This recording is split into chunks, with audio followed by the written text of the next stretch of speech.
Hello, good evening. मैं Pawan Rao, YouTube channel maths with Pawan Rao में आज आप लोगों को जैसा पता है कि मैं आपको थोड़े से अच्छे लेवल के क्वेश्चंस करवाने वाला हूं, तो कंप्लीट ध्यान बोर्ड पर ही रखना। अगर आपका ध्यान थोड़ा सा भी इधर उधर हुआ तो पता नहीं कहां से कौन सा एंगल कैसे आ जाएगा, आप लोगों के समझ में नहीं आएगा।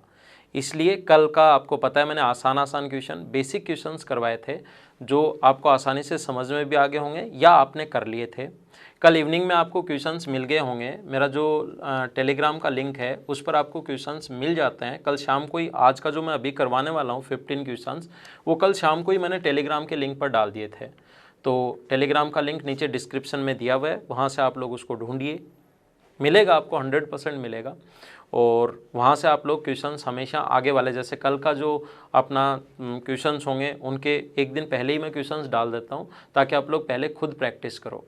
तो आज की क्लास में थोड़े से अच्छे लेवल के क्वेश्चंस होंगे। शुरुआत करेंगे थोड़ा सा आसान से, धीरे धीरे थोड़ा हम लोग आगे की तरफ लेकर जाएंगे। तो कोशिश करना समझने की और कंप्लीट ध्यान रखना बोर्ड पर। थोड़े से एडवांस लेवल के क्वेश्चंस हैं। मैं आपको 3 टाइप से पढ़ाता हूँ। पहले थ्योरी मैंने कंप्लीट करवा दी है। अगर कोई स्टूडेंट फर्स्ट टाइम इस यूट्यूब चैनल पर आया है तो जो 33 लेसन में पहले डाल चुका हूँ उनको आप लोग देखिए, नहीं तो आज की क्लास में कुछ समझ में नहीं आएगा। और आज 10, 5, 7 मिनट देखकर इस यूट्यूब चैनल से हमेशा के लिए गायब हो जाओगे। और अगर पहले 6 या 7 लेसन अगर शुरुआत वाले देख लिए, अगर ज़बरदस्ती आपने 5 या 6 लेसन देख लिया आपने, तो मैं गारंटी देता हूँ कि आपको ज्योमेट्री कंप्लीट समझ में आएगी। आपको एक आदत हो जाएगी ये लेक्चर सुनने की और आप लोग कंप्लीट सारे के सारे लेसन मेरे देखोगे। तो शुरुआत करना फर्स्ट लेसन से और धीरे धीरे आगे बढ़ना। तो आज हम लोग थोड़े से अच्छे क्वेश्चंस करेंगे। और ये आपको पता है कि पहले दिन हम लोग आसान क्वेश्चन, दूसरे दिन थोड़े से टफ क्वेश्चन और तीसरे दिन एसएससी और सीडीएस और अदर एग्जाम्स में आए हुए क्वेश्चंस करते हैं। ये 3 पहले दिन, दूसरे दिन, तीसरे दिन, चौथे दिन फिर से वही रिपीट होगा आसान, 5वें दिन फिर से टफ क्वेश्चन, छठे दिन फिर से रिपीटेड क्वेश्चन आए हुए क्वेश्चंस।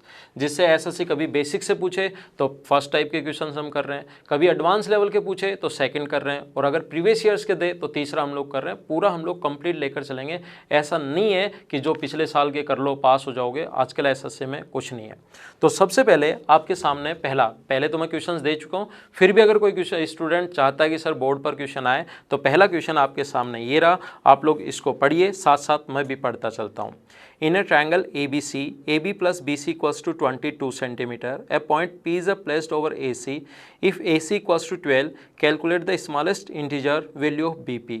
हिंदी मीडियम वालों के लिए भी मैं पढ़ देता हूँ। त्रिभुज ABC में दो साइड्स का सम 22 सेंटीमीटर दिया हुआ है। P भुजा BC पर AC पर स्थित है। यदि AC इक्वल्स टू 12 सेंटीमीटर तो BP की न्यूनतम लंबाई पूर्णांक में क्या होगी, इंटीजर में क्या होगी, ऐसा हम लोगों से पूछा गया है। तो आइए हम लोग सोल्व करते हैं। यहाँ पर अपने पास इस प्रकार से एक ट्रायंगल A, B और C। ये ट्रायंगल अपने पास A, दूसरा अपने पास B है और ये अपने पास C है। एक ट्रायंगल ABC में यहाँ से इसके ऊपर कोई भी पॉइंट P स्थित है और BP की न्यूनतम लंबाई हम लोगों से पूछी गई कि मिनिमम लेंथ बताइए। और हमें दिया हुआ क्या था, बोर्ड पर जो लिखा था वो AB प्लस BC की जो लेंथ दी हुई है वो तो दी हुई है 22 एंड AC की लेंथ दी हुई है 12 सेंटीमीटर। देन BP की हम लोगों को मिनिमम लेंथ हम लोगों को पूछी गई है कि what is the minimum length of BP in the integer, ऐसा हम लोगों से बोला गया है। तो कैसे कर पाएंगे हम लोग, ध्यान देना थोड़ा सा बोर्ड पर। ये अपने पास मान लीजिए C है, ये मान लीजिए A है और ये इसको M मान लेता हूँ मैं, इसको N, और इसकी लेंथ जो निकालनी है उसको एक बार X, बार बार BP ऐसे बड़ा लिखने के बजाय एक बार X मान लेता हूँ। कुछ लोगों के दिमाग में ऐसे आएगा कि सर हम लोग यहाँ से मिनिमम लेंथ पूछिए मतलब एल्टीट्यूड निकाल लें, लेकिन मैं बता चुका हूँ कि जो आप लोग पढ़ चुके हो ना उससे थोड़े से एडवांस लेवल के क्वेश्चंस हैं। और ये इस टाइप के कॉन्सेप्ट आपने ना तो किसी बुक में देखे हैं अभी तक, मैं आप लोगों को पहले से बता रहा हूँ, और ना ही किसी ने आप लोगों को पढ़ाया होगा। और अगर पढ़ाया होगा इसका मतलब बहुत अच्छी बात है, वो फैकल्टी मतलब बहुत अच्छा आप लोगों को, बहुत स्टैंडर्ड का आपको पढ़ाया है। लेकिन अगर आपने ये कॉन्सेप्ट नहीं समझे और इन कॉन्सेप्ट पर बेस्ड जो आज मैं कॉन्सेप्ट बता रहा हूँ इन पर बेस्ड क्वेश्चंस आ सकते हैं, ये आप लोग ध्यान रखना। तो देखिए और ध्यान दो, चीज़ें वही होंगी जो मैं आपको थ्योरी में पढ़ा चुका हूँ, उन्हीं पर बेस्ड क्वेश्चंस होंगे। लेकिन आप लोग तब तक उस थ्योरी को अप्लाई नहीं कर पाओगे जब तक प्रैक्टिस नहीं करोगे। थ्योरी देख ली, क्वेश्चंस में अप्लाई नहीं कर पाओगे, मैं पहले से बता रहा हूँ। आप लोग जैसे जैसे क्वेश्चंस में अगर अप्लाई करना सीखोगे, इन क्वेश्चंस की प्रैक्टिस करोगे, मैं करवाते जाऊंगा, 2 3 4 बार करोगे तब आपके माइंड में अच्छे से सेट होगी। तो इन क्वेश्चंस को 3 4 बार किया करो आप लोग, है ना। देखिए मैंने कहा था, पहली क्लास में बताया था, क्या दो साइड्स का सम हमेशा तीसरी से बड़ा और दो साइड्स का डिफरेंस हमेशा तीसरी से छोटा होता है। ऐसा एक बार आपको बताया था, क्या आपको याद है क्या? अगर याद है तो देखिए, इस ट्रायंगल की बात कर रहा हूं मैं, बी ए पी की, दो साइड्स का सम हमेशा तीसरी से बड़ा और दो साइड का डिफरेंस हमेशा तीसरी से छोटा होगा। तो इन दोनों का difference triangle A B P में सी माइनस एम छोटा होगा, अक्स से तो ये छोटा होगा, और अक्स जो है वो सी प्लस एम से बड़ा होगा। दो साइड्स का सम हमेशा तीसरी से बड़ा और दो साइड का डिफरेंस हमेशा तीसरी से छोटा, ऐसा मैंने एक बार समझाया था, अगर आपको याद हो तो। ऐसे ही इस ट्रायंगल बी पी सी की बात करूं तो दो साइड्स का सम हमेशा तीसरी से बड़ा और दो साइड का डिफरेंस हमेशा तीसरी से छोटा होता है। ए माइनस एन छोटा होगा अक्स से, तो यह, और ए प्लस एन से। आप लोग फर्स्ट और सेकंड दो इक्वेशन बन गई, दोनों को ऐड कर लीजिए, सी प्लस ए माइनस एम प्लस एन, इनको ऐड किया तो इनको ऐड किया तो 2x, और इसको ऐड किया तो C plus A M plus N. C plus A की वैल्यू क्वेश्चन में गिवन है 22, इसकी जगह हम लोग 22 लिख सकते हैं, और ये अपने पास 10 है, सॉरी 12 है, 2x, और ये अपने पास 22 प्लस 12, इसकी लेंथ अपने पास 10, 2x 34। आप लोग डिवाइड कर दीजिए 2 से, तो ये आ जाएगा 5, ये आ जाएगा अपने पास x, और ये आ जाएगा 17। अक्स की मिनिमम वैल्यू जो होगी वो 5 से बड़ी होगी, और हमारे पास 5.1 भी हो सकती है, 5.2 भी हो सकती है, 5.3 भी हो सकती है। लेकिन इसने कहा कि इंटीजर में बताओ, पूर्णांक में बताइए, तो पूर्णांक अपने पास कितना होगा, ऑप्शन में जो दिया हुआ है वो 6 दिया हुआ है, और यही अपना आंसर है। तो उससे जो आपने पढ़ा था अभी तक, उससे थोड़ा सा नेक्स्ट लेवल का क्वेश्चन है, एक बार फिर इस वीडियो को देखना और वापस समझने की कोशिश करना। तो आइए हम लोग चलते हैं दूसरे क्वेश्चन पर, और दूसरा क्वेश्चन आपके सामने बोर्ड पर ये रहा, और मैं पढ़ देता हूँ आपके लिए। A point O is inside a triangle ABC where OA equals to OC equals to AB and AB equals to 12x, OAC equals to 3x, OCB equals to 2x, calculate the value of x। त्रिभुज ABC के अंदर O एक बिंदु इस प्रकार से है कि AB बराबर OC बराबर OA, ये दिए हुए 3 angle 12x 3x 2x, then find the value of x। देखो मैं समझाता हूँ आपको, कोशिश करना, अच्छे क्वेश्चन हैं, और आप लोग पहले से करने की कोशिश क्या करो, आपको हमेशा ज़्यादा समझ में आएगा। अगर आप लोग मेरे बताने से पहले करने की कोशिश करोगे, हमेशा ज़्यादा समझ में आएगा। तो क्वेश्चंस को पहले करने की कोशिश किया करो, ये बात ध्यान रखना। एक ट्रायंगल है ABC, इसके अंदर एक पॉइंट है O। इसने कहा है इनसाइड एक पॉइंट है, हिंदी और इंग्लिश दोनों में लेकर चलेंगे, AB बराबर A से B तक बराबर है OC और बराबर है OA के, OA बराबर OC बराबर AB, OA बराबर ये और ये बराबर हैं, इसको भी मिला दीजिए। इसने कहा है कि एंगल A जो है वो अपने पास दिया हुआ है, एंगल ABC, एंगल ABC जो है ये हम लोगों को एंगल ABC, ये वाला एंगल जो दिया हुआ है वो दिया हुआ है 12x, ABC 12x है, OAC equals to 3x, OAC ये वाला जो एंगल दिया हुआ हम लोगों को ये दिया हुआ है 3x, OAC 3x दिया हुआ है। तो मुझे बताइए दोनों इक्वल हैं, और मैंने एक बार, अगर आपको याद हो तो एक बार मैंने समझाया था आपको कि दो साइड ट्रायंगल के इक्वल तो उसके सामने के एंगल भी इक्वल, ये दोनों बराबर हैं, तो इसके सामने 3x है तो ये भी कितना होगा अपने पास 3x होगा। क्यों होगा, दो साइड बराबर, सामने के एंगल बराबर। और OCB हम लोगों को दिया हुआ है 2x, OCB ये वाला एंगल हम लोगों को दिया हुआ है 2x, ये 2x दिया हुआ है। हम लोग क्या करेंगे, ये दोनों साइड इक्वल हैं, तो इसके सामने वाला एंगल ये अगर अल्फा है, इसके सामने ये अल्फा है, तो इसके सामने ये वाला एंगल भी अल्फा होगा। एक ट्रायंगल की दो साइड इक्वल तो सामने के कोण भी बराबर, ये साइड अल्फा है, ये एंगल अल्फा है, ये एंगल अल्फा है। तो मुझे बताइए ट्रायंगल का तीसरा एंगल जो बचा वो क्या अपने पास 180 माइनस 2 अल्फा हुआ क्या? हाँ ना बताओ आप लोग। तीसरा जो एंगल है वो अपने पास हो गया 180 माइनस 2 अल्फा, ये वाला एंगल 180 माइनस 2 अल्फा, और एक ट्रायंगल के तीनों एंगल्स को ऐड करने पर 180 डिग्री आना चाहिए, ये आपको पता होगा। आप तीनों को ऐड कर दीजिए। ये पूरा एंगल 12x क्वेश्चन में गिवन है, ये 2 और 3 5x गिवन है, ये वाला angle 180 minus 2 alpha plus 3x, 180 minus 2 alpha plus 3x equals to 180 degree. 180 से 180 जब सोल्व करोगे कट जाएगा, 12, 5 और 3 को ऐड करोगे तो इधर तो 20x आ गया और इधर आ गया 2 अल्फा, तो अल्फा की जो वैल्यू आ गई वो अपने पास आ गई 10x। मुझे आप लोग ये बताइए, अल्फा की वैल्यू अगर अपने पास 10x आ गई, अल्फा की वैल्यू अगर अपने पास 10x है, अल्फा की वैल्यू अपने पास 10x है, अल्फा की वैल्यू 10x है अपने पास, अल्फा की वैल्यू 10x है, तो आप लोग मुझे ये बताइए अल्फा की वैल्यू अगर 10x है तो क्या ये जो नीचे वाला अपने पास बचा, ध्यान देना आप लोग, दूसरे मार्कर से मैं दिखाता हूं, ये जो दूसरा अपने पास बचा ये क्या अपने पास 2x बचा क्या, ये ऊपर वाला 10x है तो अपने पास कितना बचा 2x। और मुझे ये बताइए ये भी अपने पास 2x है और ये भी 2x है, तो क्या ये और ये दोनों बराबर हो गए, तो क्या ये और ये बराबर हो गए, तो क्या इक्विलेटरल ट्रायंगल बन गया है क्या। और इक्विलेटरल ट्रायंगल के तीनों एंगल्स का सम अपने पास, त्रिभुज के तीनों कोणों का योग 180 डिग्री, और इक्विलेटरल ट्रायंगल अगर है तो आप लोगों को पता होगा कि प्रत्येक एंगल 60 डिग्री होता है, तो इसकी वैल्यू अगर 60 डिग्री है 10x बराबर 60, तो अक्स का मान कितने डिग्री आएगा 6 डिग्री। यही हम लोगों से पूछा गया था, फाइंड द वैल्यू ऑफ अक्स, अगर आपने क्वेश्चन ध्यान से पढ़ा हो तो। एक बार फिर से देखिए, क्लास में मैं इस क्वेश्चन को 2 बार समझाता हूँ, लेकिन आप लोग, क्योंकि वीडियो में सबसे अच्छा फ़ायदा ये है कि किसी भी क्वेश्चन को आप लोग 2 बार खुद देख सकते हो रिवाइज करके, कुछ नहीं समझ में आया तो वापस देखिए। क्वेश्चंस अच्छे लेवल के चल रहे हैं और आप लोग तभी कर पाओगे जब आपके कॉन्सेप्ट बहुत अच्छे से क्लियर हो। अगले क्वेश्चन पर हम लोग चलते हैं। क्वेश्चन नंबर 3 आपके सामने है, जिसको आप लोग पढ़िए और मैं भी आपके लिए पढ़ता हूँ। In the given figure calculate angle DOC, एक डायग्राम हमें दिया हुआ है और DOC दी गई आकृति में DOC आप लोग ज्ञात कीजिए। तो मैं आपके लिए डायग्राम बनाता हूँ। क्वेश्चन नंबर 3 हम लोग कर रहे हैं। ये इस प्रकार से है और इसके कॉन्सेप्ट अगर बहुत अच्छे से क्लियर अगर आपके हैं तो आप लोग कर पाओगे। अगर कॉन्सेप्ट्स क्लियर नहीं है, इन क्वेश्चंस को आप लोग नहीं हिला पाओगे, ये बात आप लोग ध्यान रखना। A, B, C और D इस प्रकार से है। ये वाला जो अपने पास दिया हुआ है ये हमें दिया हुआ है D।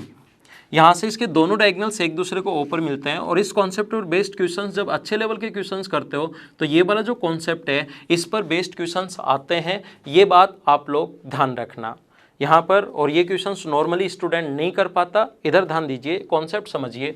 ये एंगल 52 डिग्री है, ये वाला जो एंगल है वो 64 डिग्री, जो क्वेश्चन में दिया हुआ है उसको मैं एक बार बोर्ड पर लिख रहा हूँ।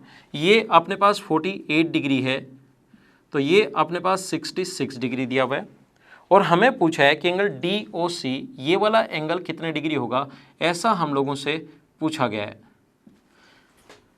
देखो, कोशिश करना सभी लोग समझने की, बहुत अच्छा और बहुत इंपॉर्टेंट क्वेश्चन, और ऐसे क्वेश्चंस SSC में भी आ सकते हैं।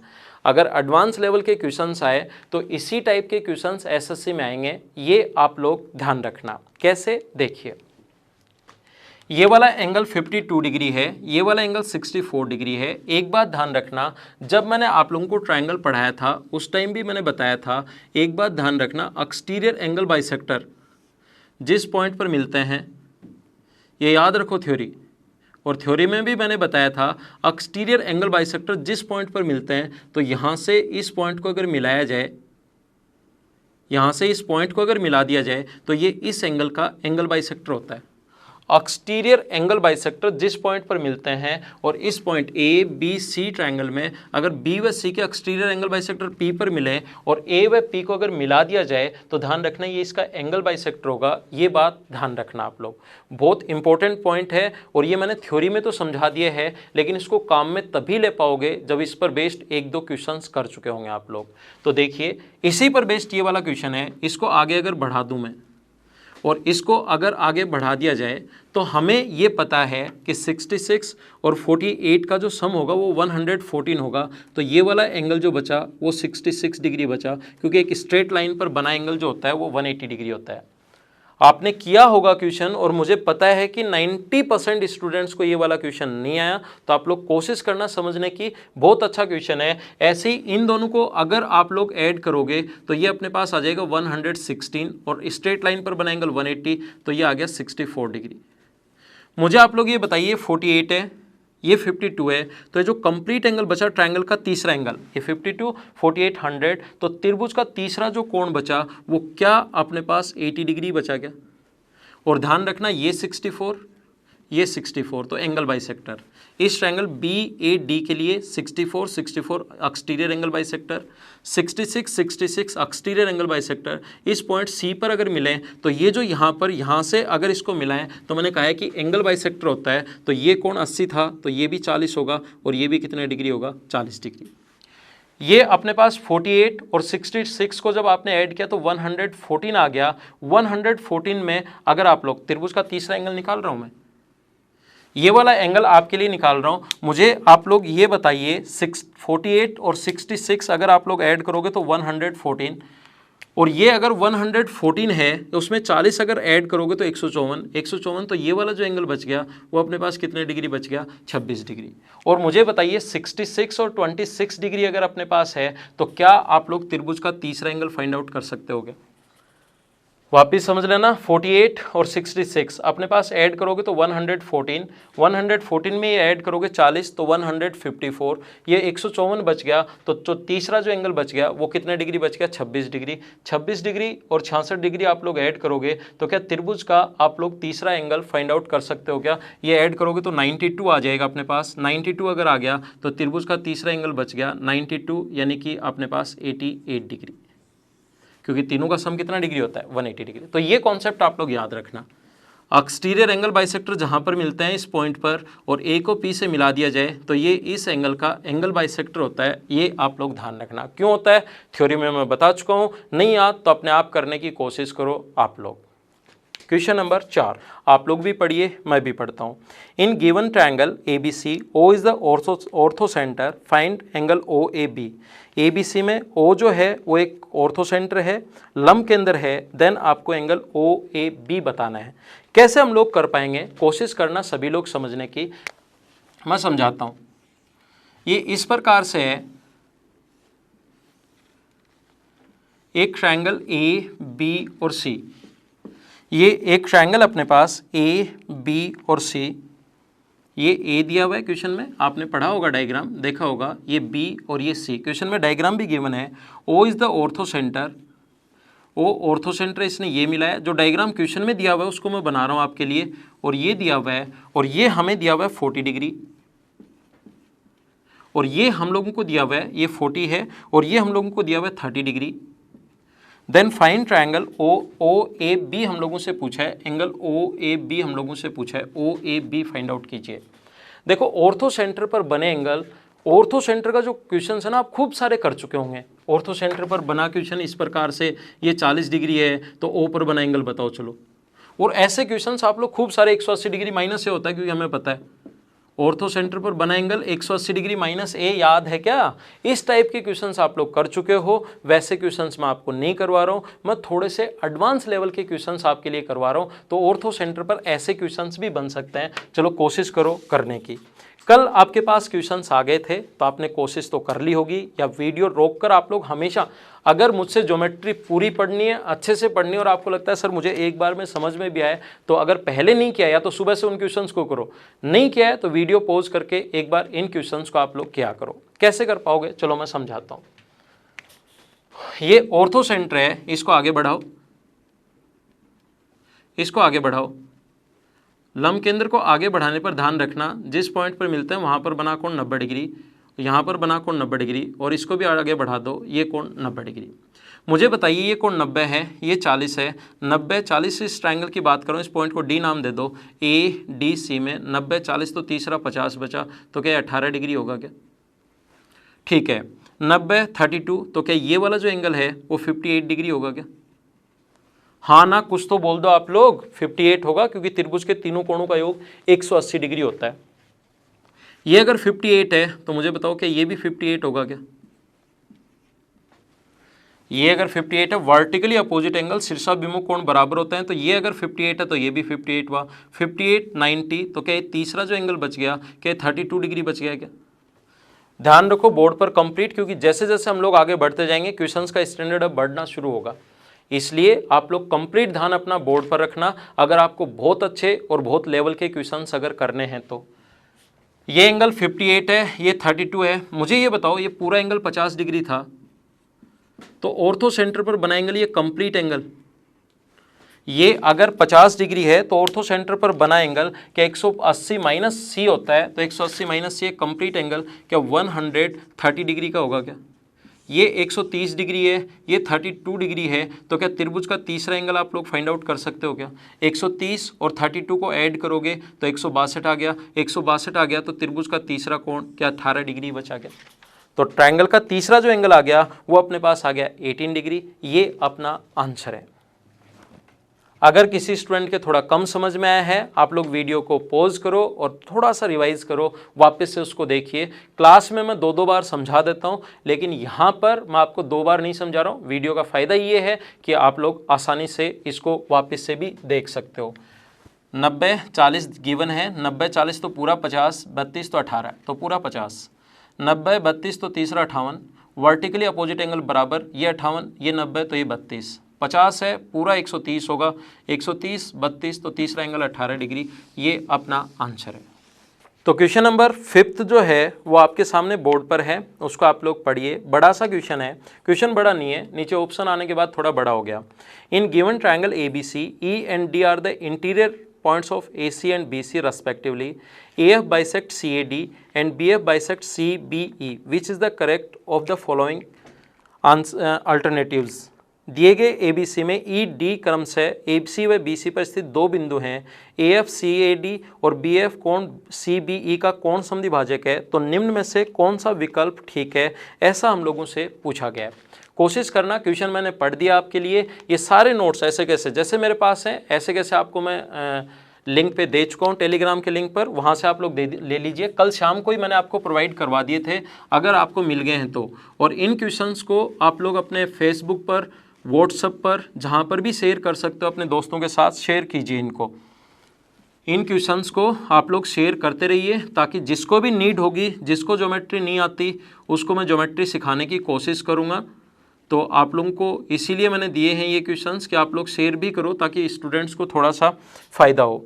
इसने कहा ई AC पर और BC पर 2 पॉइंट हैं, AC पर कोई पॉइंट E है और इस पर कोई पॉइंट D है, ऐसा हम लोगों से कहा है। और इसने इसको मिला दिया, ये और ये दोनों मिला दिए इसने, ठीक है। आगे इसने कहा है कि AF जो है वो CAD का एंगल बाइसेक्टर AF, ये इसका एंगल बाइसेक्टर है, और इसका एंगल बाइसेक्टर ये BF है। एंड कौन सा एंगल का? CBE का एंगल बाइसेक्टर ये BF है।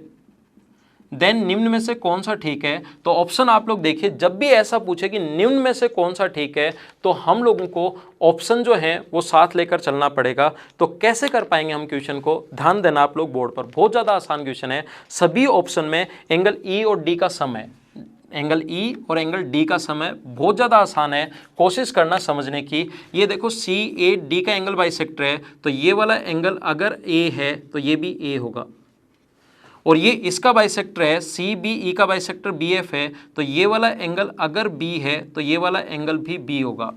और आप लोग एक काम कीजिए, अलग अलग मार्कर से मैं दिखा रहा हूँ ताकि आपको थोड़ा सा सही समझ में आए। इस वाले एंगल को आप लोग C मान लीजिए और इस वाले एंगल को मान लीजिए आप D।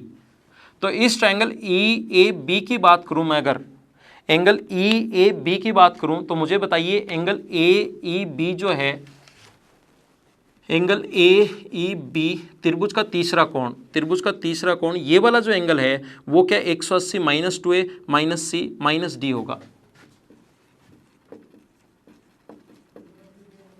त्रिभुज का तीसरा कोण ये वाला। ऐसे ही इस ट्रायंगल ADB में त्रिभुज के तीनों कोणों का योग तो होता है 180 डिग्री, तो angle ADB 180 degree minus 2B minus C minus D, इनको ऐड कर लीजिए आप लोग, क्योंकि इन दोनों का सम ही दिया हुआ है सभी ऑप्शन में। तो ये अपने पास आएगा angle AEB plus angle ADB बराबर, इन दोनों को अगर आप लोग ऐड करोगे तो देखो 2 बार 180 आ गया, 2 बार A आ गया, 2 बार B, 2 बार C, 2 बार D, तो 2 अगर कॉमन ले लें तो अंदर बचेगा 180 minus A plus B plus C plus D। 2 बार आ रहा है, तो मुझे बताइए इस वाला एंगल ये A है, ये सी है, ये बी है, ये डी है। इस एंगल एफ को, त्रिभुज के तीनों कोणों का योग 180 डिग्री होना चाहिए। तो एंगल एफ को क्या आप लोग 180 माइनस ए माइनस बी माइनस सी और माइनस डी लिख सकते हो क्या? तो ध्यान रखना, इसकी जगह ये जो है 180 माइनस ए माइनस बी माइनस सी माइनस डी, इसकी जगह आप लोग क्या लिख सकते हो? ये तो ऐसे कैसे ऑप्शन में, और इसकी जगह लिख सकते हो आप लोग ए एफ बी, और यही अपना ऑप्शन है। और ऑप्शन नंबर आप लोगों को ये मिलेगा 3rd नंबर, सी ऑप्शन, ये अपना आंसर है। अच्छा क्वेश्चन था, इंपॉर्टेंट क्वेश्चन था, और धीरे धीरे मैंने कहा है जैसे जैसे मैं आगे बढ़ते चलूँगा अपने क्वेश्चंस का स्टैंडर्ड और लेवल और बढ़ता जाएगा। नहीं समझ में आया, कम समझ में आया है, एक बार फिर से इस वीडियो को देखिए और वापस से इसको समझने की कोशिश कीजिए।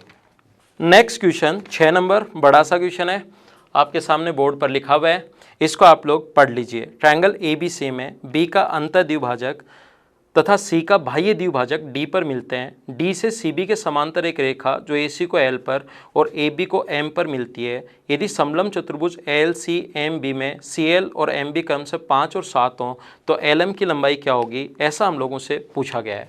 देखो एक ट्रायंगल है A, B और C। ये एक ट्रायंगल है A, B और C।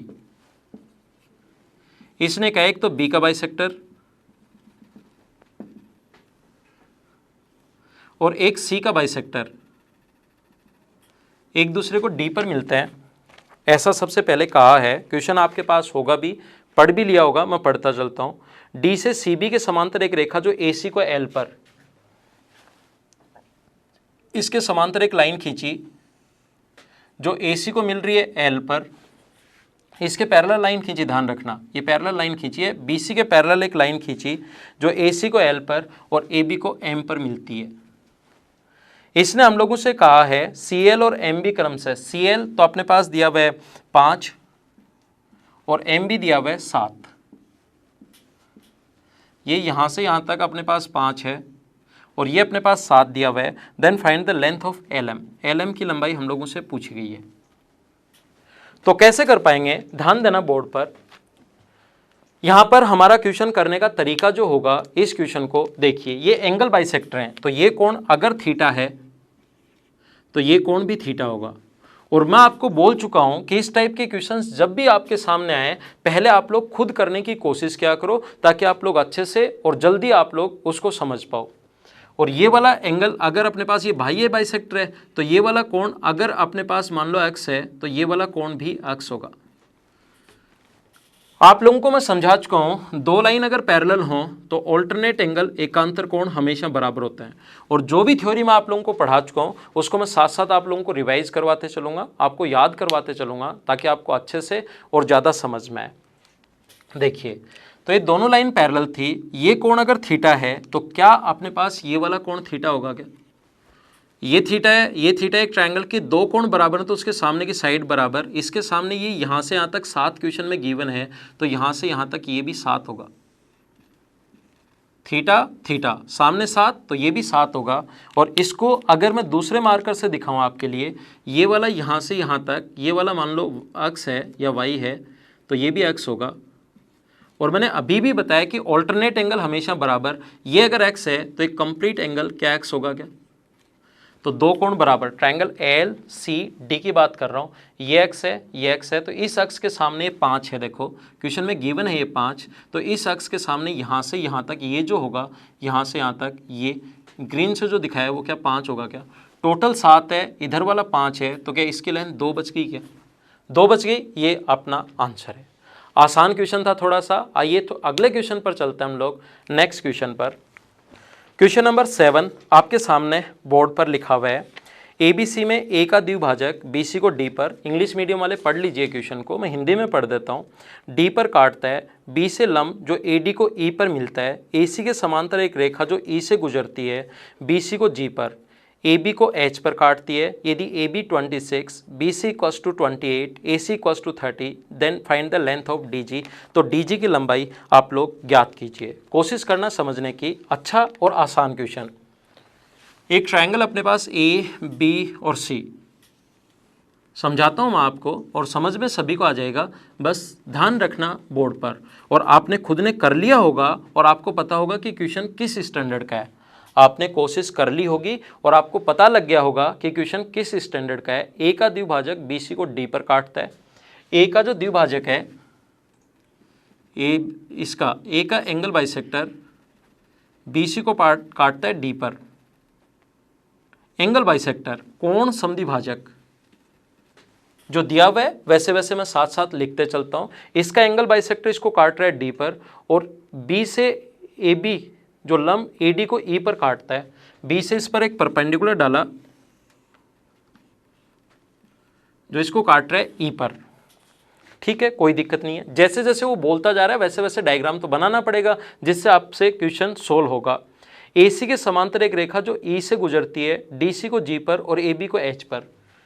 यहाँ पर एक लाइन जो गुजरे इस प्रकार से इसके पैरेलल, एसी के पैरेलल और ई से पास होती हुई एक लाइन।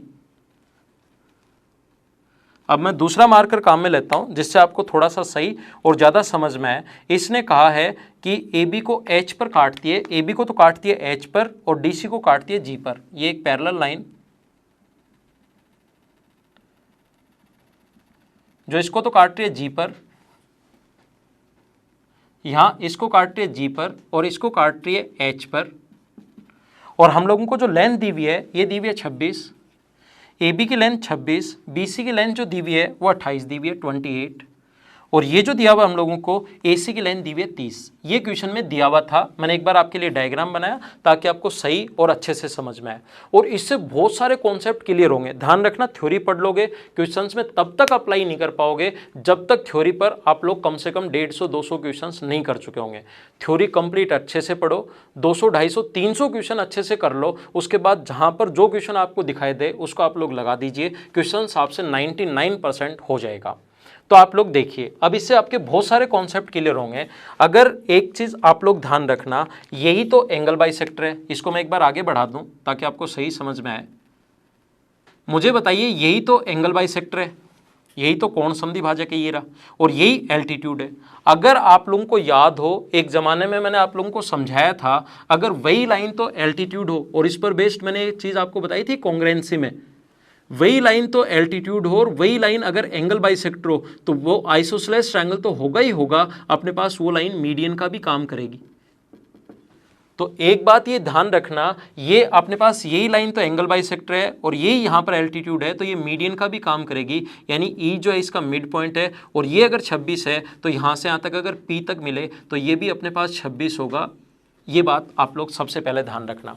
वो 26 काम में आए नहीं आए, लेकिन आप लोगों को याद रखना है कि जी ई तो मिड पॉइंट है। क्यों मिड पॉइंट है? वही लाइन तो एंगल बाइसेक्टर, और वही लाइन अगर एल्टीट्यूड है तो वो मीडियन भी होगी और वो आइसोसेलेस ट्रायंगल होगा। ऐसा मैं आप लोगों को समझा चुका हूं। देखिए यहां पर कोशिश करना समझने की, अब ध्यान देना सभी लोग बोर्ड पर। ये अपने पास एंगल बाइसेक्टर सामने वाले साइड को उसी रेशियो में डिवाइड करता है जिस रेशियो में एंगल बनाने वाली साइड्स हैं। तो 26 और 30, तो क्या एंगल बनाने वाली जो साइड्स होंगी वो 13:15 में होनी चाहिए। एंगल बाइसेक्टर मैंने समझाया, ये पूरी कंप्लीट थ्योरी आप लोगों को समझाई है। एंगल बाइसेक्टर सामने वाले साइड को उसी रेशियो में डिवाइड करता है जिस रेशियो में एंगल बनाने वाली साइड्स हैं। तो 28 को 13 और 15 के रेशियो में बांटोगे तो 28 में इधर वाला ये तो होगा 13 और इधर वाला ये होगा 15। हाँ ना बताइए, समझाया या नहीं समझाया? मैं ये चीज़ आप लोगों को समझा चुका हूँ कि एंगल बाइसेक्टर सामने वाले साइड को उसी रेशियो में डिवाइड करता है जिस रेशियो में एंगल बनाने वाली साइड्स हैं। और ये लाइन इसके पैरेलल दी हुई थी। इस ट्रायंगल की बात कर रहा हूँ मैं पी बी सी के। ये मिड पॉइंट में प्रूव कर चुका हूँ पहले ही, क्योंकि वही एल्टीट्यूड और मिड पॉइंट से अगर इधर पैरेलल लाइन खींचोगे तो सामने वाले के भी मिड पॉइंट पर मिलेगा। तो टोटल अगर 28 था तो यहाँ से यहाँ तक ये तो 13 पहले आ चुका है, और यहाँ से यहाँ तक ये जो होगा ये 14 होगा। डायग्राम थोड़ा सा इस टाइप से बन गया है, आप लोग ध्यान रखना। डायग्राम थोड़ा सा जी पॉइंट थोड़ा आगे चला गया, लेकिन सही डायग्राम जब बनाओगे थोड़ा सा, क्योंकि एल्टीट्यूड और मीडियन का काम करेगी, थोड़ा इधर आएगा, लेकिन कोई बात नहीं, गलती वो से थोड़ा आगे दिखाई दे रहा है, बाकी डायग्राम में कोई गलती नहीं है। तो ये यहाँ से यहाँ तक 14, ये 13, डीजी की लेंथ पूछी है तो क्या आंसर 1 आ गया क्या? ये अपना आंसर है। ध्यान रखना, एग्जाम में वो ई जी की लेंथ भी पूछ सकता है। ये अपने पास 26 है, टोटल 30 था, तो नीचे वाला बचेगा 4, और 4 बच गया तो मिड पॉइंट को मिलाने वाली लाइन इससे हमेशा आधी और पैरेलल होती है। तो ये आ गया 2। पूछा नहीं है लेकिन एग्जाम में क्वेश्चन पूछ सकता है, और अच्छा क्वेश्चन अगर बनाना चाहेगा तो। मैं फिर समझाता हूँ। कोशिश करना समझने की। ये लाइन एल्टीट्यूड भी है और ये लाइन एंगल बाइसेक्टर भी है, तो यही लाइन काम करेगी मीडियन का, ऐसा मैंने थ्योरी में बताया था। नहीं याद तो थ्योरी के वीडियोस वापस देखिए। तो ये मिड पॉइंट हो गया, और मिड पॉइंट से पैरेलल लाइन खींचें तो वो सामने वाले साइड के भी मिड पॉइंट पर जाकर मिलती है। तो टोटल अगर अपने पास 28 था तो यहाँ से यहाँ तक ये 14 होगा।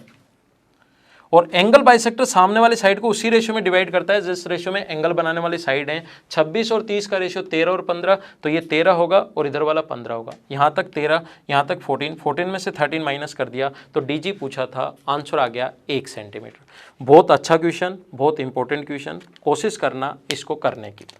नेक्स्ट क्वेश्चन देखिए आप लोग, क्वेश्चन नंबर अपने पास लिखा हुआ है 8 नंबर आपके सामने, ये रहा, पढ़िए आप लोग। In given figure ABCD is a square inscribed in a circle, point E is the on circle. If AB equals to 8, find the value of AE square plus BE square plus CE square plus DE square. एक circle के अंदर ध्यान देना आप लोग, एक square बनाया गया है।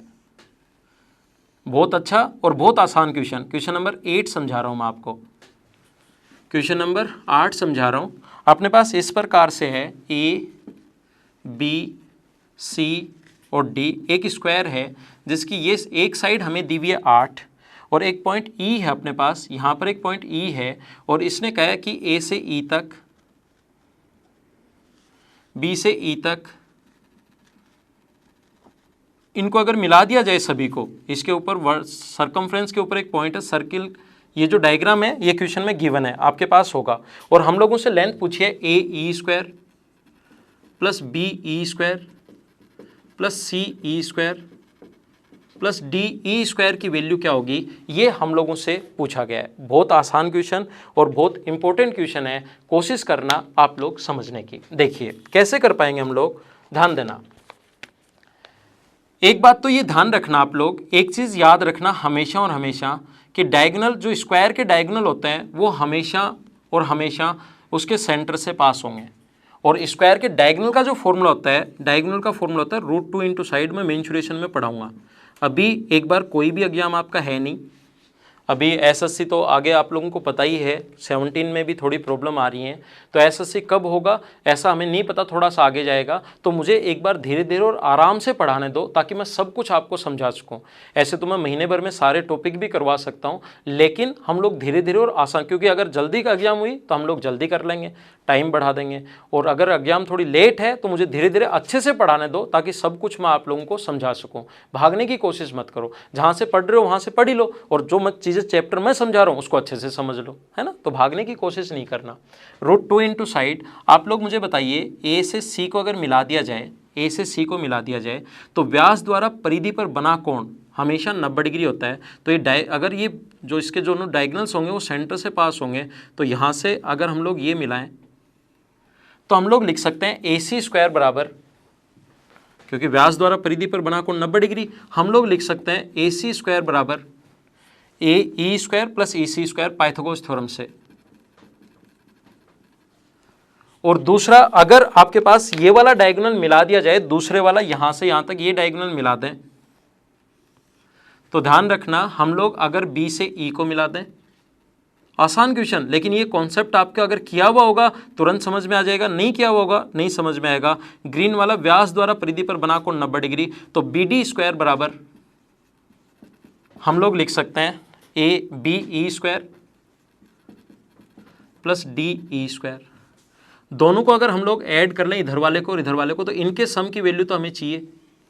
और AC स्क्वायर का जो मान है ये आप लोगों को पता होगा कि AC इसका डायगोनल है, और डायगोनल का जो फॉर्मूला होता है वो होता है 8√2 इंटू साइड, तो 8√2 का स्क्वायर इसकी वैल्यू प्लस 8√2 का स्क्वायर।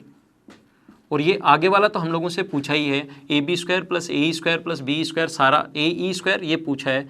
64 इंटू 2 156 गुना 2, तो आंसर आ जाएगा अपने पास 64 इंटू 2 128 और 128 गुना 2, आंसर आ जाएगा अपने पास 256। ये अपना आंसर है।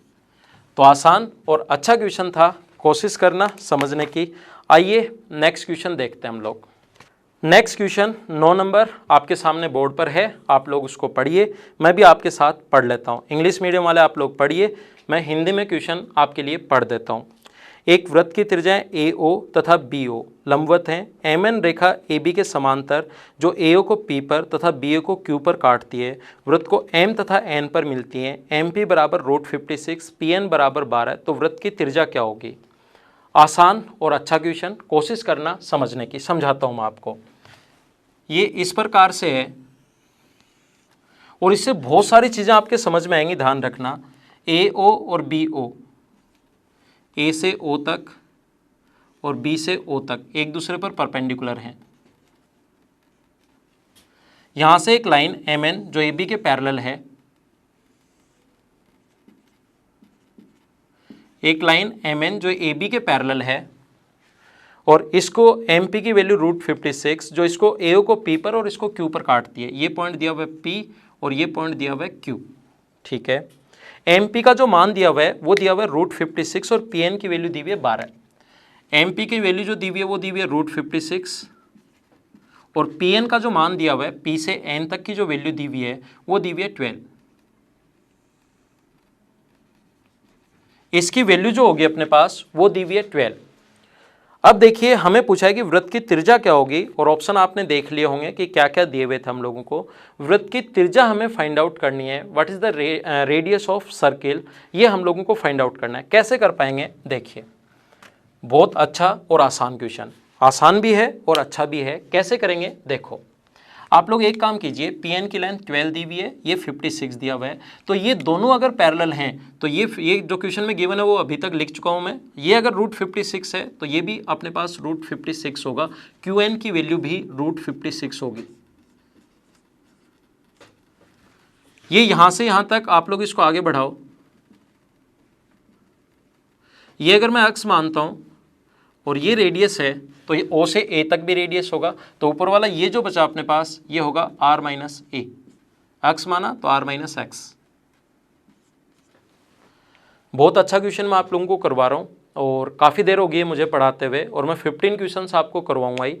आप लोग भी अगर बोर होते हो, कोई बात नहीं, बोर होने दो, बोर होगे, लेकिन अच्छे क्वेश्चंस अगर आपको करने हैं तो आपको साथ साथ रहना ही पड़ेगा। मैं भी वीडियोस की लेंथ बढ़ा रहा हूँ, आप भी थोड़ा अपना स्टेमिना बढ़ाओ, बोर होना कम करो, इधर ध्यान रखना। अच्छे क्वेश्चंस हैं ये यहाँ से यहाँ तक R, ये अक्स माना तो ये R - अक्स होगा अपने पास। और हम लोग एक सर्कल की दो कोर्स अगर एक दूसरे के अंदर इंटरसेक्ट करें तो PA × PP बराबर लिख सकते हैं। PA × इस पॉइंट को अगर हम लोग मान लो R माने तो हम लोग लिख सकते हैं PA × PR बराबर PM × PN। तो P से A तक तो अपने पास R - X, P से R तक है अपने पास R + X, ये अपने पास है √56 और ये अपने पास है 12। इसको लिख सकते हैं R² - X² बराबर 12 √56।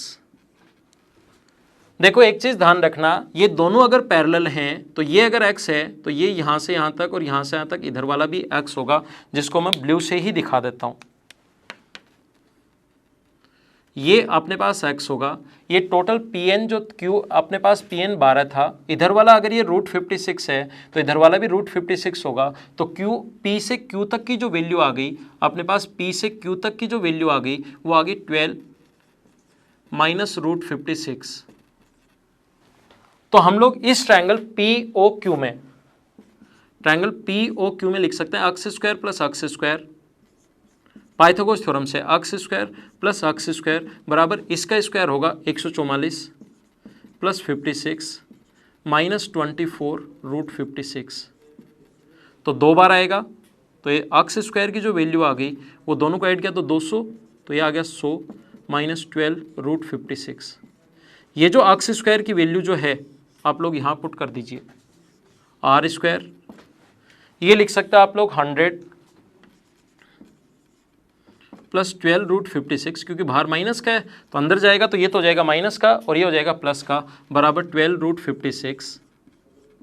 ये इससे कट गया।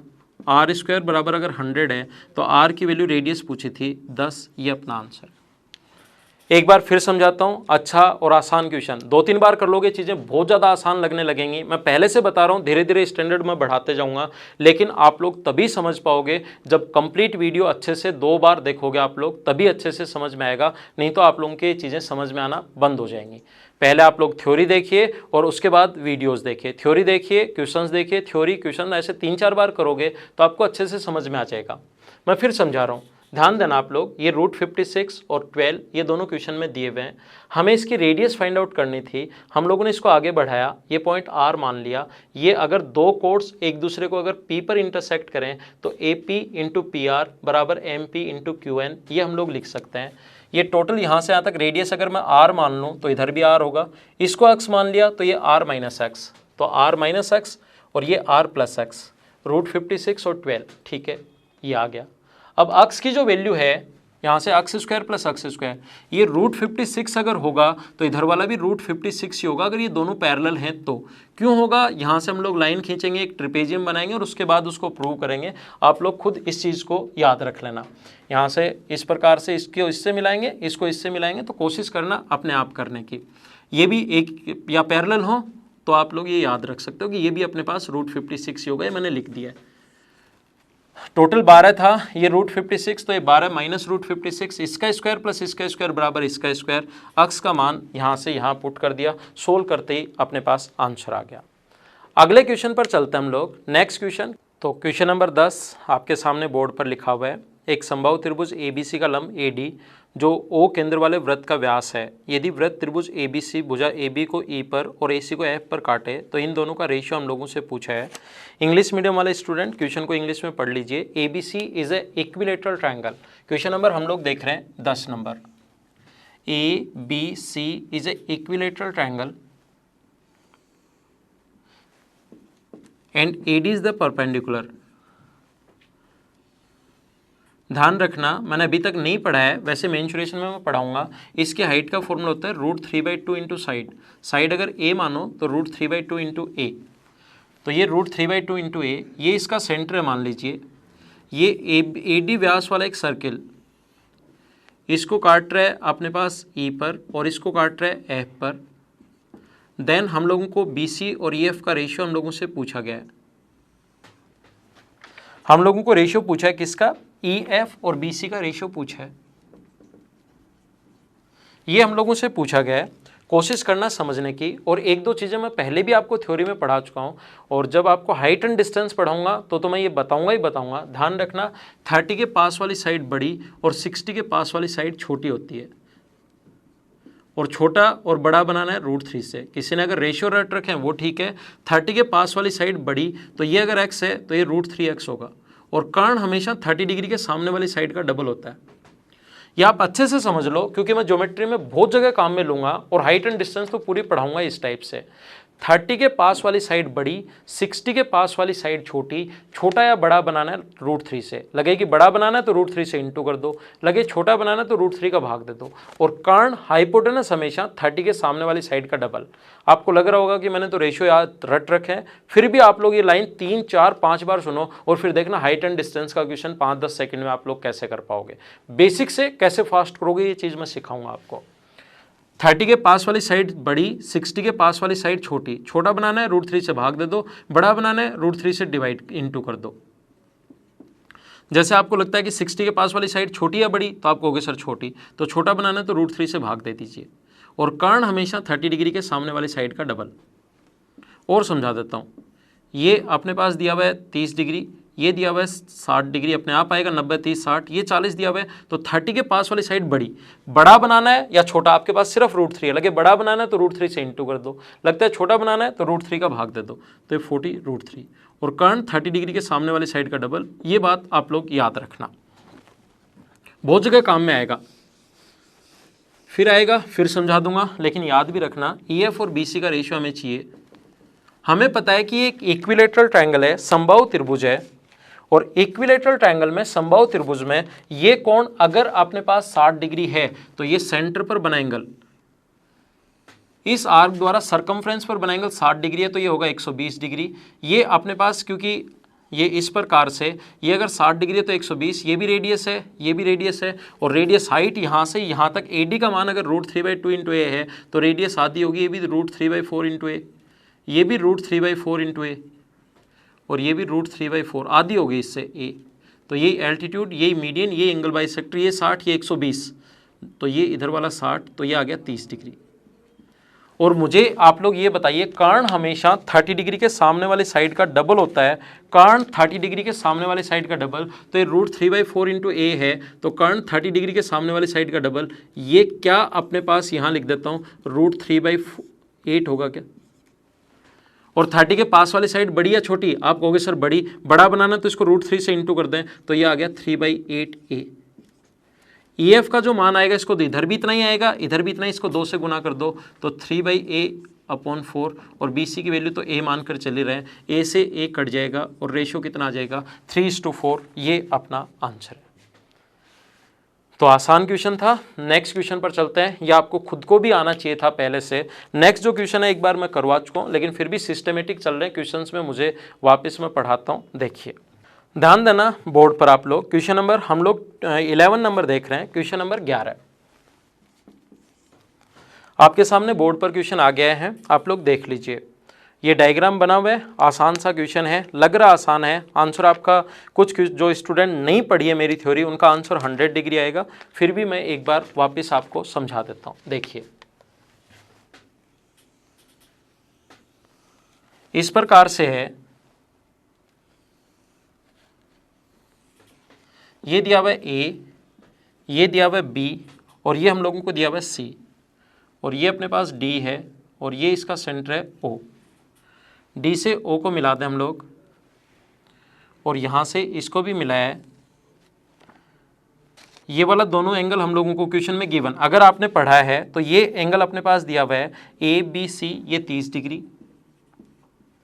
ये वाला जो एंगल हम लोगों को दिया हुआ है 20 डिग्री, और ये वाला एंगल दिया हुआ है 20 डिग्री। कुछ लोग देखते ही क्या करते हैं 30 और ये 60, ध्यान रखना सेंटर पर बना एंगल होता है सेम सरकमफ्रेंस द्वारा, यहाँ सेम सरकमफ्रेंस नहीं है, ये तो O आ रहा है, तो इसको आप लोग 60 मत कर लेना, क्वेश्चन साफ साफ गलत हो जाएगा। फिर क्वेश्चन सर हम लोग कैसे करें, ऐसे गलत हो जाएगा तो क्वेश्चन करने का जो तरीका होगा वो क्या होगा, देखिए आप लोग यहाँ से इसको मिला दो, ये अगर 30 है तो ये 60 होगा, और इसको अगर मिला दें तो एक बात ध्यान रखना, O से C तक और O से A तक बराबर है क्योंकि रेडियस है, तो ये 60 अगर है तो बचा 120, तो इसके सामने ये भी 60 होगा और ये भी पूरा 60 होगा, ये 20, तो ये बचा 40 डिग्री। ध्यान देना ये कोण 40 डिग्री, ये कोण 30 डिग्री, तो ये कोण बचा अपने पास 70 डिग्री। Exterior angle always sum of interior opposite के बराबर होता है, तो 70। ये कोण अगर अपने पास 70 डिग्री है, ये 40 है, ये 60 है, तो क्या ये वाला कोण अपने पास 10 डिग्री आ जाएगा क्या। ये 60 होने पर ये और ये तो पहले ही बराबर आ गए, क्योंकि 60 और 60 है तो ये पहले से बराबर आ गए। और एक चीज़ ध्यान रखना, त्रिभुज का 30, ये 70 आ गया, क्योंकि 30 और 40 बाहर एक्सटीरियर एंगल 70। और मुझे आप लोग ये बताइए, ये कोण अगर 70 आ गया, ये 40 है, ये 60 है, तो त्रिभुज का एक और एंगल, तीनों कोणों का योग 180 होना चाहिए, इनको ऐड किया तो 170, तो ये 10, ये पूरा 70, ये पूरा 70, तो क्या ये दोनों भी बराबर हो गए क्या, ये दोनों बराबर, और ये इसके बराबर पहले से था, तो ये भी दोनों बराबर। तो ये कोण अगर 20 डिग्री है और एक ट्रायंगल के दो अगर साइड बराबर हैं, एक कोण 20 डिग्री है, तो बचे हुए दोनों एंगल निकाल सकते हो क्या। आइसोसेलेस ट्रायंगल का DOC के लिए अलग से बना रहा हूँ, DOC के लिए ये कोण अगर 20 डिग्री और ये दोनों बराबर हैं, तो बचा हुआ एंगल ये भी 70 डिग्री होगा, और ये भी अपने पास नहीं 80 है ना, 160 बचा, तो ये भी 80 होगा, और ये भी अपने पास 80 होगा, तो ये वाला जो एंगल आएगा वो 80 डिग्री आएगा। बहुत अच्छा, बहुत इंपॉर्टेंट क्वेश्चंस, तो आप लोग इसको ध्यान रखना, एक बार वापस से देखिए और इसको करने की कोशिश कीजिए। नेक्स्ट क्वेश्चन देखिए आप लोग, क्वेश्चन नंबर 12। दो वृत्त एक दूसरे को A तथा B पर काटते हैं तथा वृत्तों की उभयनिष्ठ जीवा AB को 10 सेंटीमीटर है।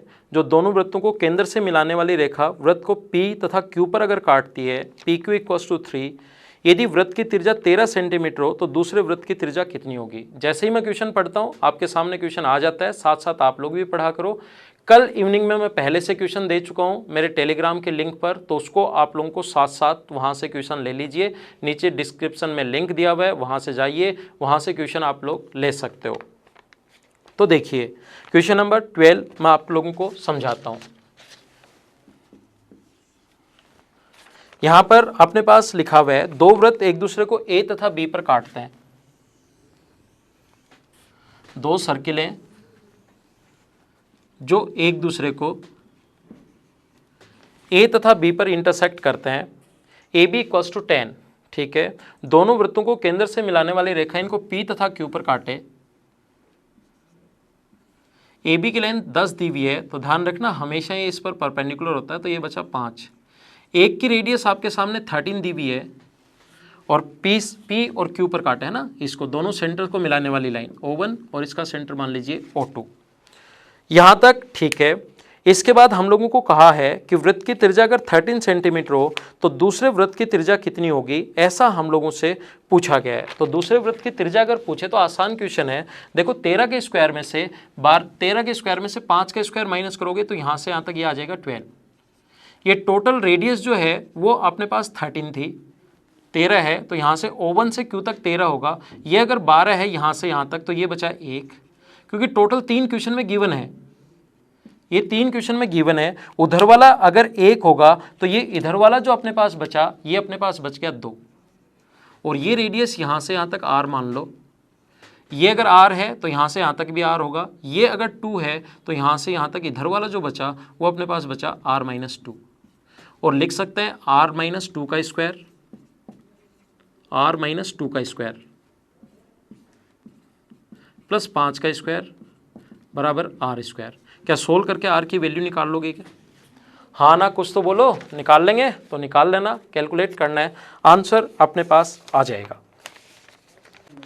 क्वेश्चन नंबर 13 आपके सामने ये रहा। दो वृत्त एक दूसरे को P पर स्पर्श करते हैं। ए बी छोटे वृत्त की स्पर्श रेखा जो बड़े वृत्त को A तथा B पर मिलती है और छोटे वृत्त की C पर स्पर्श करती है। PA तथा PB छोटे वृत्त को D तथा E पर मिले। AB 15 है, P 2 है, PD इक्वल्स टू 3 है। देखिए क्वेश्चन नंबर 13 अपने पास जो लिखा हुआ है उसका मैं डायग्राम बना देता हूं ताकि आपको सही से समझ में आए।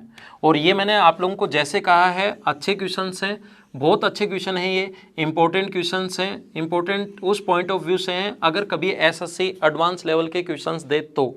एक दूसरे को पी पर स्पर्श करते हैं, बड़े वृत्त छोटे वृत्त की स्पर्श रेखा जो बड़े को ए तथा बी पर और छोटे को मिलती है सी पर। ये पॉइंट दिया हुआ है सी।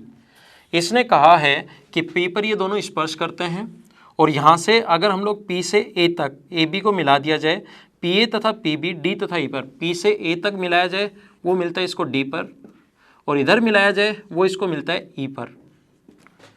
और यहाँ से अपने पास पी की लेंथ जो दी हुई है वो दी हुई है 2 और इसकी लेंथ दी हुई है हम लोगों को कितनी 3, पी डी और पी की। ए सी की लंबाई ज्ञात कीजिए, ए सी की लंबाई, और ए बी का जो मान दिया हुआ है ये दिया हुआ है 15। ये क्वेश्चन में गिवन है। सोल्व करने की कोशिश करते हैं, ध्यान देना बोर्ड पर, इंपॉर्टेंट और अच्छा क्वेश्चन। इस प्रकार से अपने पास है ये, यहाँ से अपने पास एक इसको मिला दीजिए और इसके एक पैरेलल लाइन इसके एक टेंजेंट अगर खींच लें तो ऑल्टरनेट सेगमेंट थ्योरम आप लोगों को याद होगी।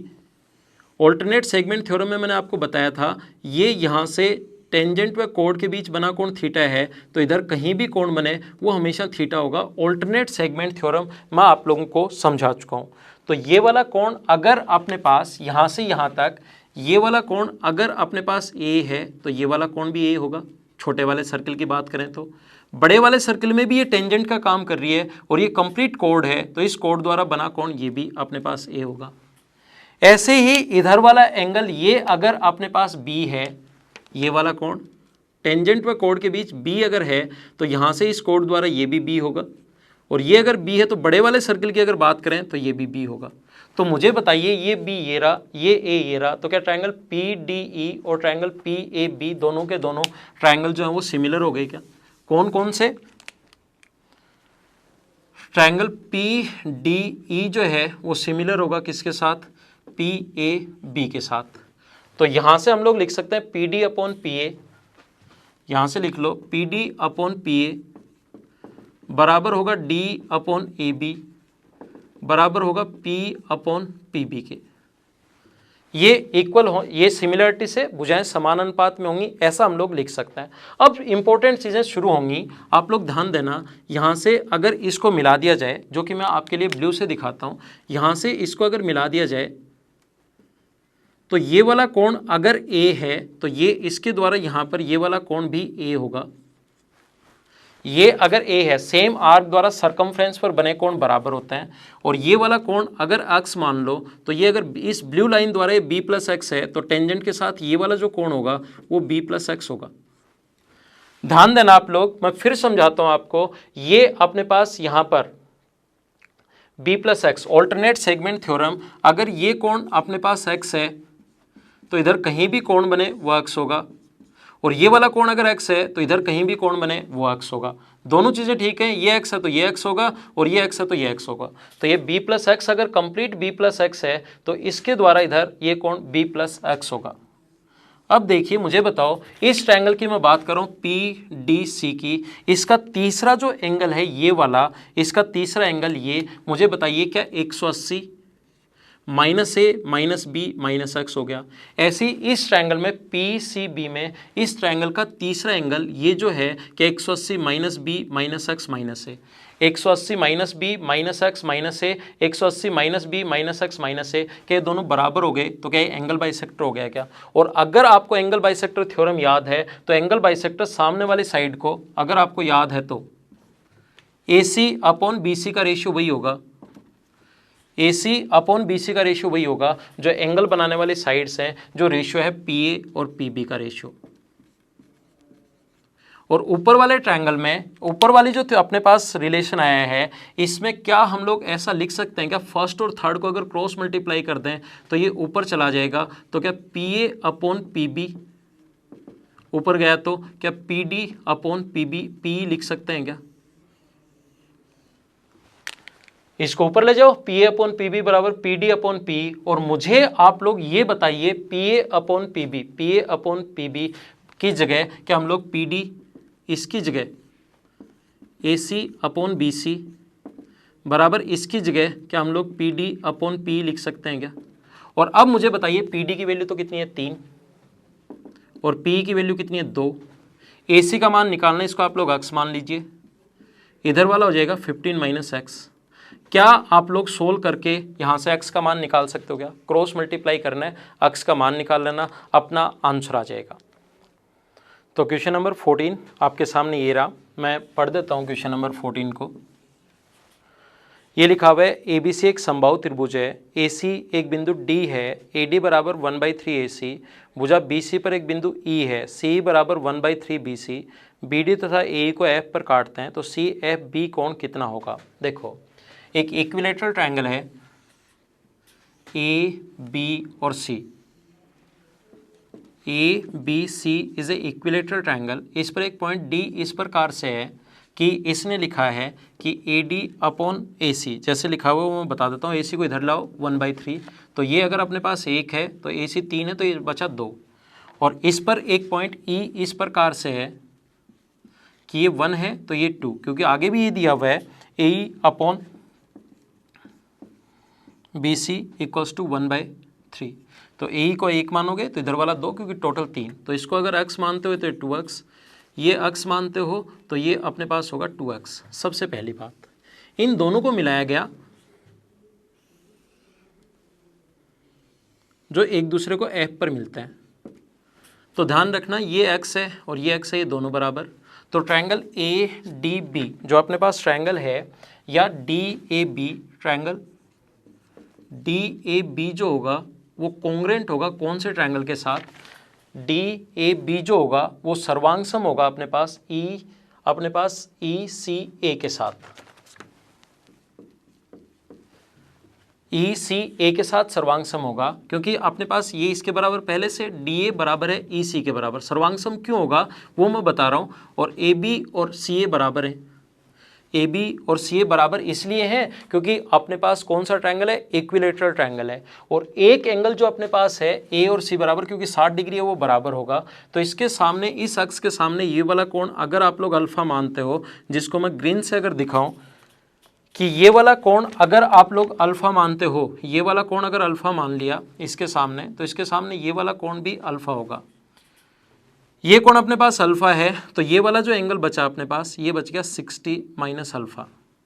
ये 60 माइनस अल्फा है और ये कोण हमें पता है कि 60 डिग्री है, तो ये वाला जो एंगल बचा अपने पास, ये अपने पास बच गया, ये 60 माइनस अल्फा और ये अपने पास 60 डिग्री है, तो इन दोनों को अगर ऐड करें तो 120 माइनस अल्फा, तो ये अपने पास हो गया 60 प्लस अल्फा। हाँ ना बताइए, समझ आ रहा है क्या? क्योंकि अपने पास त्रिभुज के तीनों कोणों का योग 160 डिग्री होना चाहिए, तो 60 माइनस अल्फा, ये कोण 60 और ये कोण अपने पास 60 प्लस अल्फा, और यहाँ पर ये पूरा कोण 60 डिग्री है, ये वाला जो कोण है वो 60 माइनस अल्फा, क्योंकि पूरा कोण 60 डिग्री था। 60 माइनस अल्फा, ये 60, तो ये वाला जो एंगल बचना है ये वाला एंगल होगा 60 प्लस अल्फा, और ये 60 प्लस अल्फा है, तो बाहर वाला जो एंगल हो गया ये हो गया 120 माइनस अल्फा। बाहर वाला angle 120 minus alpha, 60 plus alpha, 60 minus alpha, तो क्या ये तीसरा कोण 60 डिग्री बचा क्या? क्योंकि तीनों कोणों का योग 180 डिग्री होना चाहिए। अब देखो ये कोण 120 माइनस अल्फा और ये कोण 60 प्लस अल्फा, यहाँ से क्वेश्चन शुरू होता है। ये इंपॉर्टेंट क्वेश्चन, बहुत अच्छा क्वेश्चन है, 3 या 4 बार देखना, उसके बाद आपके समझ में आएगा। मुझे आप लोग ये बताइए, क्या ये जो है अपने पास साइक्लिक क्वाड्रेटर 60 प्लस अल्फा और 120 माइनस अल्फा 180 हो गया, 180 हो गया, तो क्या ये अपने पास चक्रीय चतुर्भुज साइक्लिक क्वाड्रेटर बन गया क्या? और साइक्लिक क्वाड्रिलेटरल बन गया, क्योंकि विपरीत कोणों का योग 180 डिग्री होते हैं, साइक्लिक क्वाड्रिलेटरल बन गया, चक्रीय चतुर्भुज बन गया। और ये अपने पास x और 2x आगे अगर बढ़े और इसको इससे मैं मिला दूं तो ये कोण 60 डिग्री है। कर्ण हमेशा 30 डिग्री के सामने वाली साइड का डबल होता है, ऐसा मैंने थोड़ी देर पहले बताया था। ये 30 है, ये x, ये 2x और ये अपने पास हो गया 90 डिग्री। इसके द्वारा अगर ये कोण 90 डिग्री है तो इसके द्वारा सेम आर्क द्वारा क्या यहाँ पर बना कोण भी 90 डिग्री होगा क्या? एक ही आर्क द्वारा सरकमफ्रेंस पर बने एंगल, एक ही आर्क द्वारा सरकमफ्रेंस पर बने एंगल 90 डिग्री। ये इधर 90 है तो ये भी, ये 90 है तो इधर वाला कोण जो बचा अपने पास टोटल ये 90 है, तो इधर वाला भी बचा 90 डिग्री। यही पूछा BFC का मान बताओ, तो आंसर आ गया 90 डिग्री। बहुत अच्छा क्वेश्चन है, 2 या 3 बार आप लोग देखिए, स्क्रीनशॉट भी ले सकते हो। बहुत स्टैंडर्ड का, बहुत अच्छे लेवल के, ऊपर के लेवल का क्वेश्चन है। 15 नंबर जो क्वेश्चन है वो थ्योरी में मैं करवा चुका हूँ, उसको आप लोग अपने आप कीजिए। नहीं आए तो मुझसे पूछ लेना, कभी मैं आपको समझा दूंगा। बहुत देर हो गई आज पढ़ाते पढ़ाते, तो जो क्वेश्चन्स आपको मिले हैं उनको आप लोग शेयर करते रहिए और चैनल को सब्सक्राइब कीजिए, ताकि आपको मैं अच्छे अच्छे क्वेश्चंस करवा चुकूँ।